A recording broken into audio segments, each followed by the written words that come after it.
Peeping Through Borderlands, presented in July 2025 at the 34th International Panorama Council Conference. A prelude, expansion through restriction. Velaslavasay Panorama is a specialty museum, garden, and theater located in Los Angeles, California.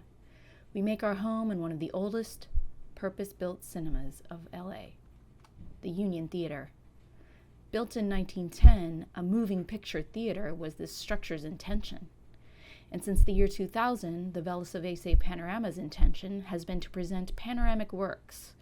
We explore the synthesis of art and architecture and use our location to interface directly with the civic context of our projects. Amazingly, 2025 offers our 25th year anniversary.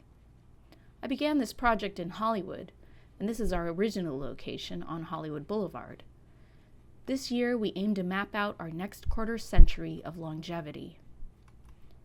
In these past 25 years, we've made a series of panoramas, dioramas, and other immersive exhibits.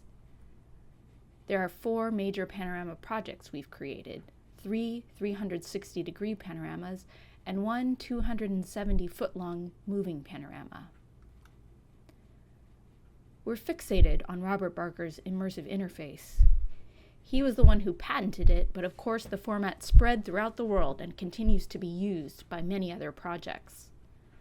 This diagram shows how a panorama offers expansion through restriction. The visitor passes through a turquoise and neon-adorned facade, escaping from the sun-bleached Los Angeles concrete streets and into a tiled lobby of yellow ochres and chrome modern lighting fixtures.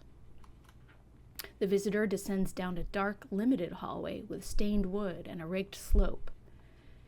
Through an even darker hallway, the visitor encounters a narrow staircase, spiraling up in darkness, a moment of sensory deprivation and restricted vision. Finally, up on the platform, the visitor finds themselves in Shenjing Panorama, a vision of the northeast China city of Shenyang 100 years ago. The architectural interface offers an opportunity for imaginative expansion.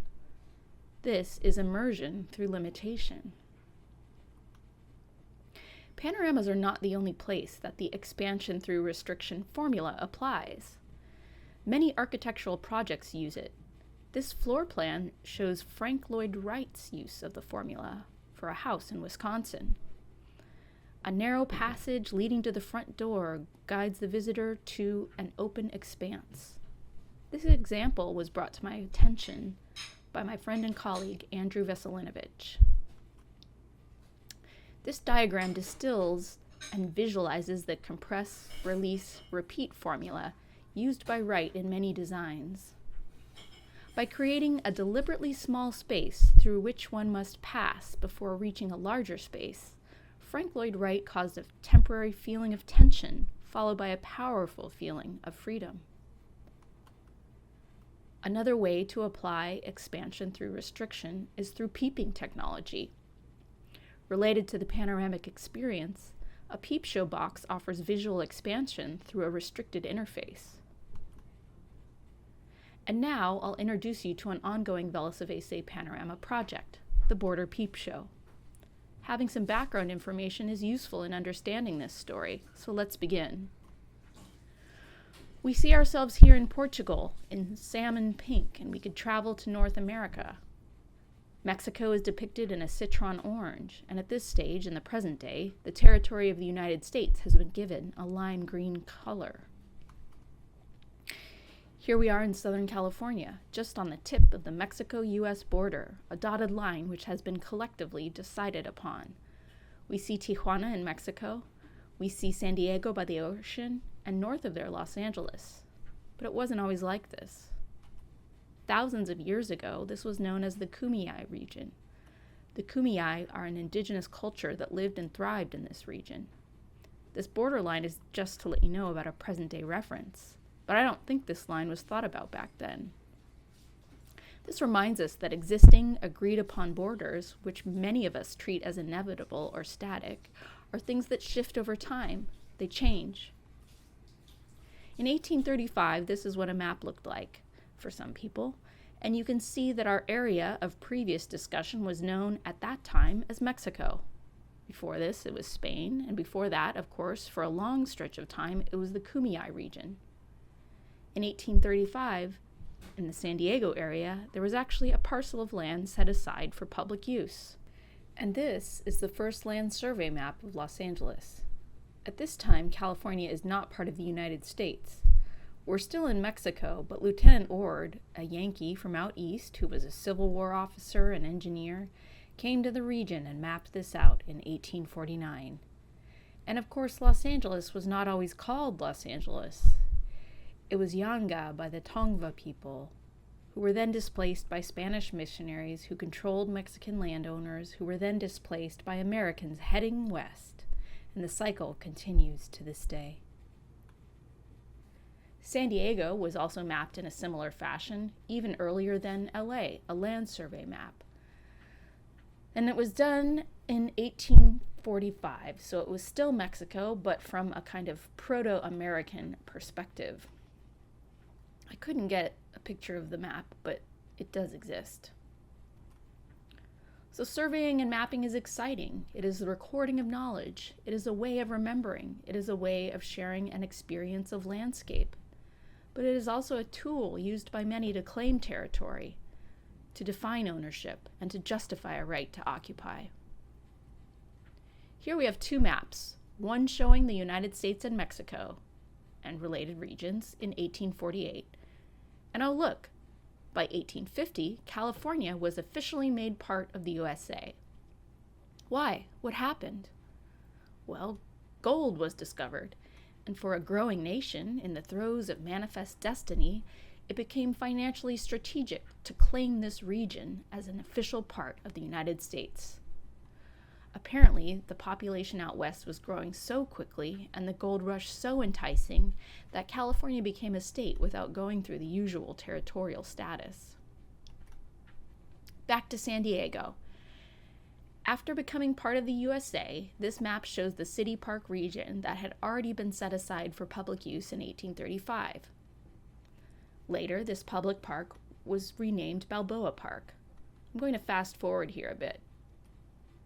Balboa Park was named for the first European, a Spaniard, to visit the region, and the renaming was done in anticipation of the 1915 Panama, California Exposition, one event held in the state to celebrate the opening of the Panama Canal. There's actually a whole other story here, but this exposition was almost like a rival to the one held in San Francisco around the same time. In San Diego, in advance of the fair, around 1900, the last of the Kumeyaay village in City Park was displaced, and lots of new architecture was built in a Spanish Baroque style. In 1915, the exposition brought worldwide attention to San Diego, and people crossed international borders to get there. Imagine yourself driving to this park in the present day. Beautiful architecture punctuates the landscape. There are lush stretches of bright bougainvillea and elegant oak trees.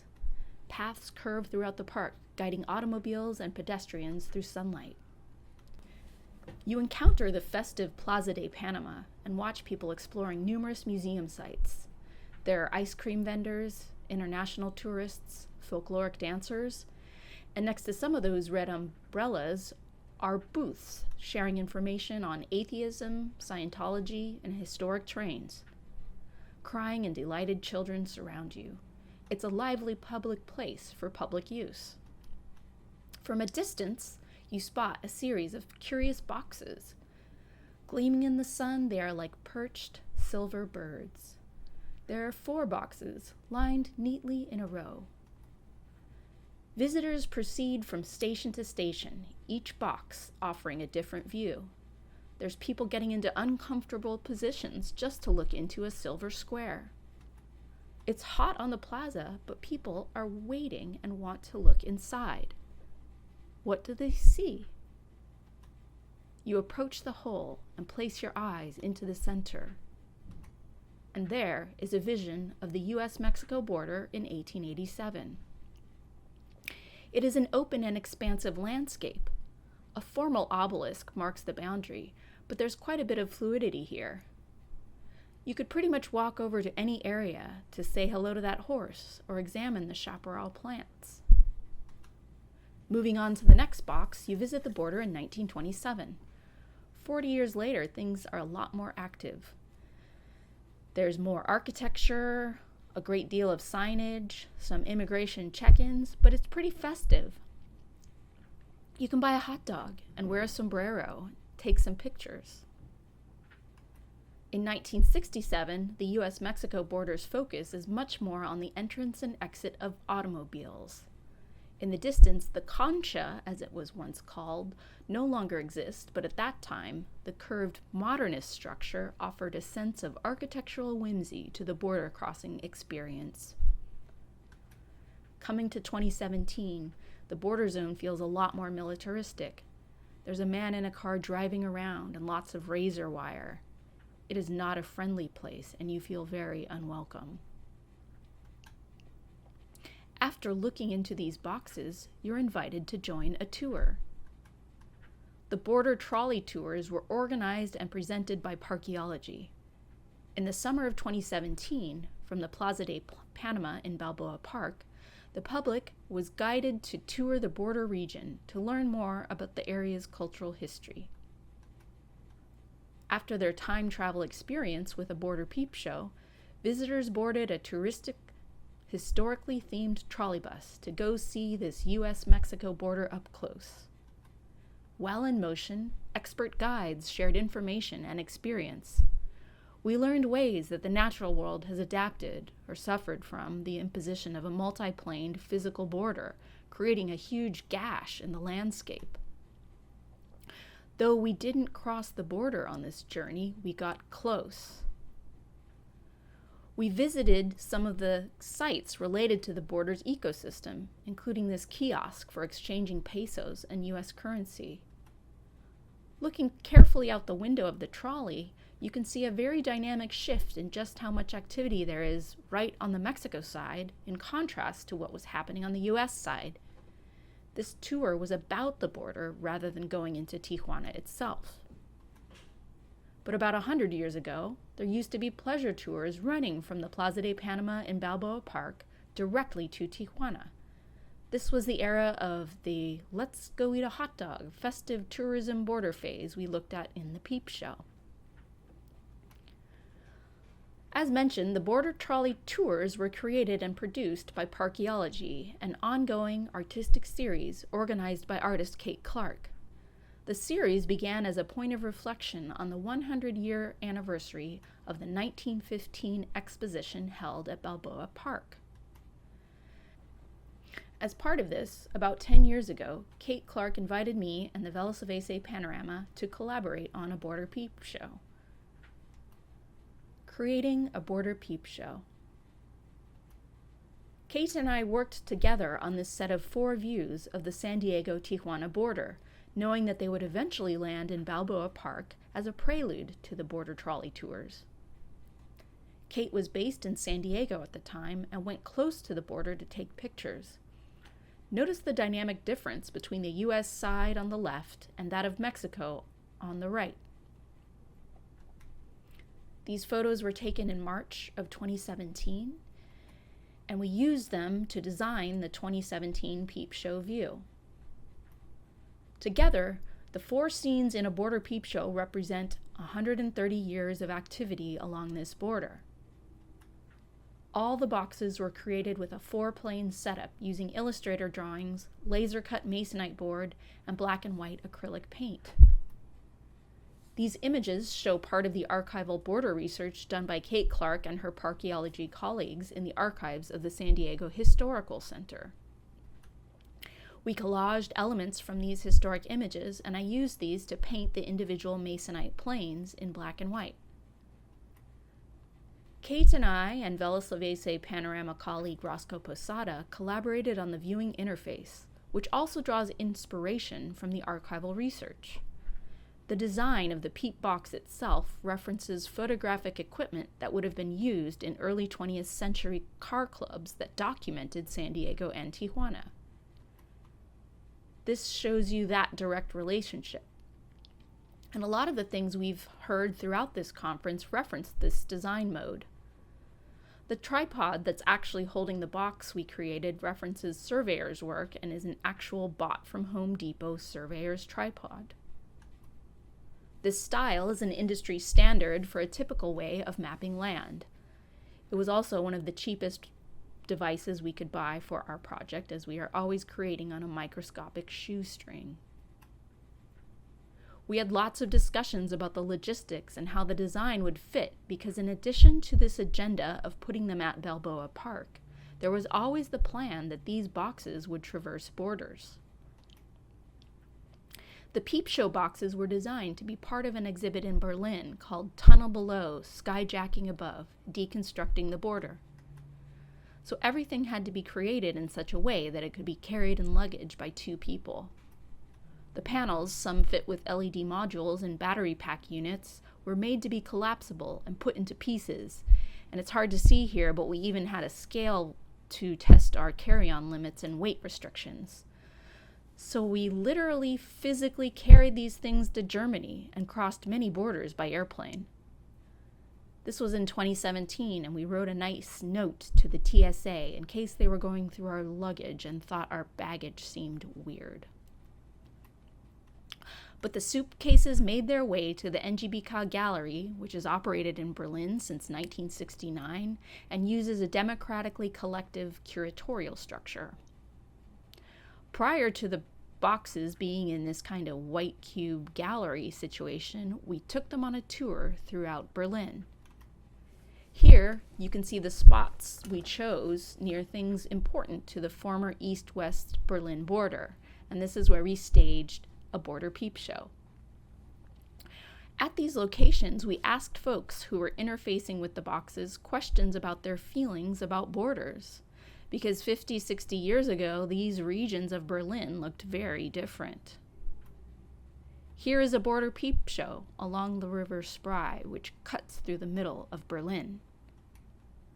We distributed brochures at the Berlin Peepshow pop-up sites and gave an overview of the project in English, Spanish, and German.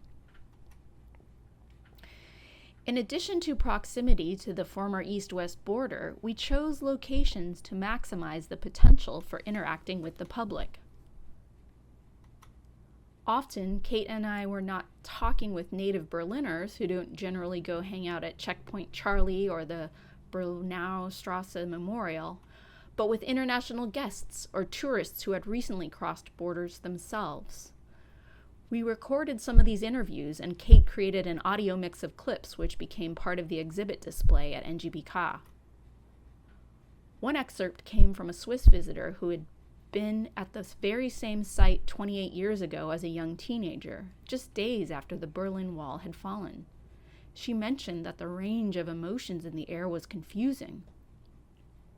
It was very odd because there was joy, and at the same time there was some unease to be felt.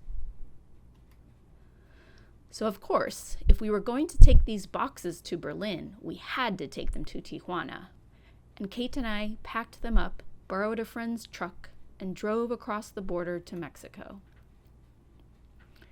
We set a Border Peepshow up in Tijuana, where it was part of a group exhibition created as an extension of the Skyjackers exhibit held in Berlin.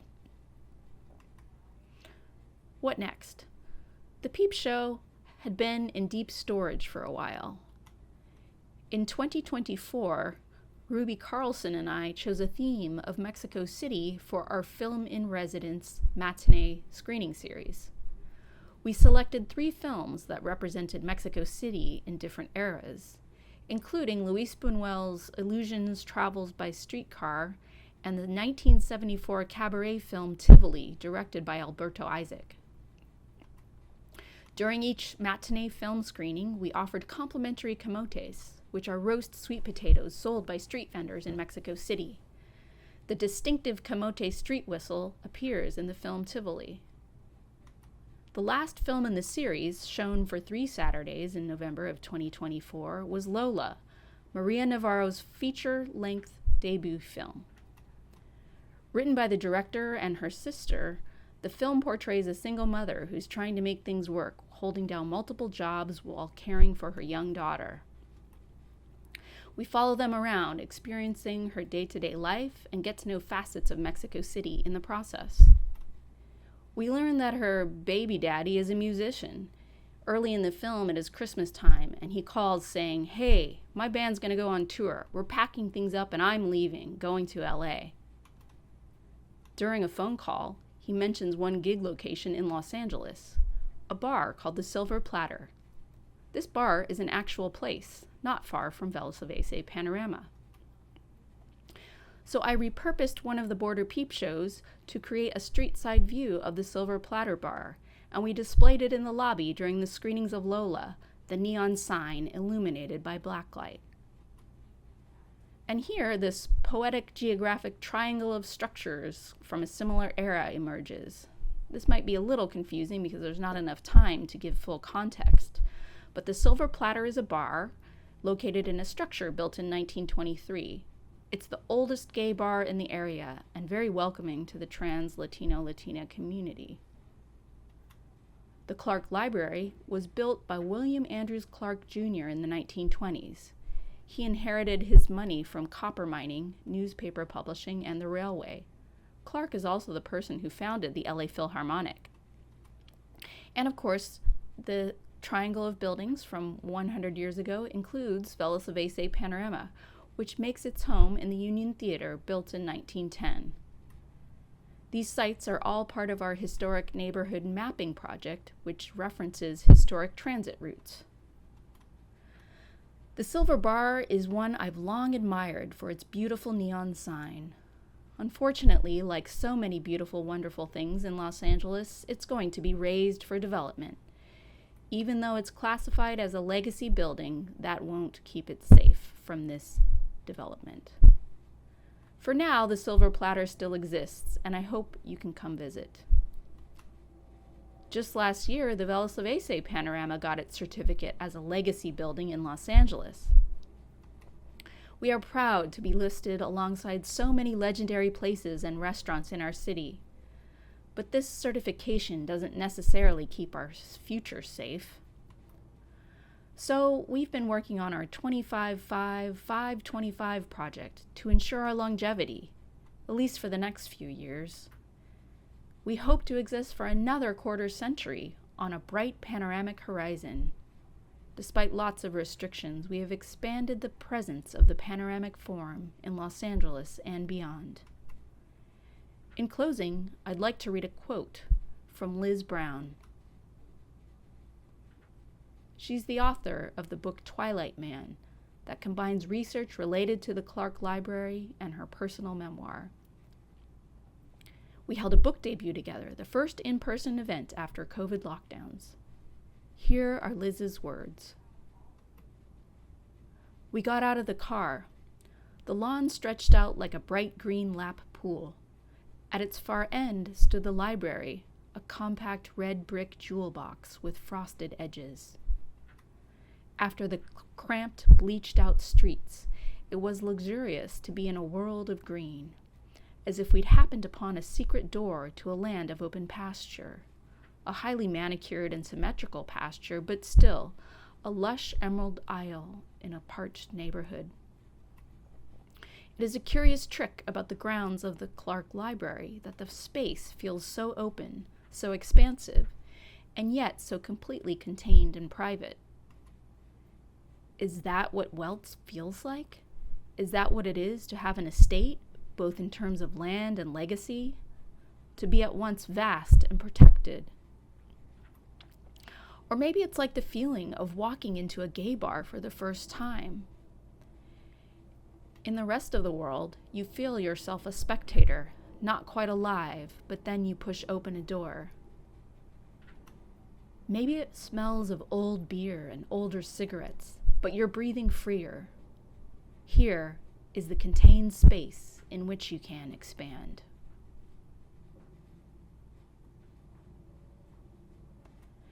In closing, I'd just like to say one more quick thing. At this point this project feels way too resonant for Los Angeles and all of the United States.